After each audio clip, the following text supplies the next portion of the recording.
In the dense jungles of Southeast Asia, a dramatic encounter can unfold between two formidable predators, the king cobra and the python. Both are apex snakes, yet their hunting methods and physical attributes differ significantly. The king cobra, the longest venomous snake on Earth, can grow up to 18 feet long.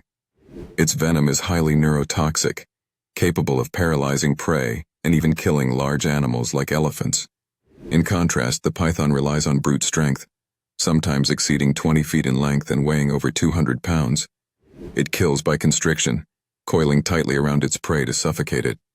When these giants clash, the king cobra uses speed and precision, striking quickly to inject venom before the python can react.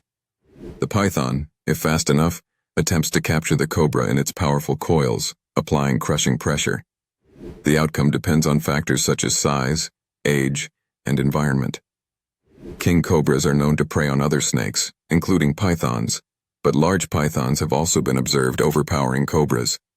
Ultimately, this battle is a fierce contest of agility, strength, and survival instincts, with no guaranteed victor.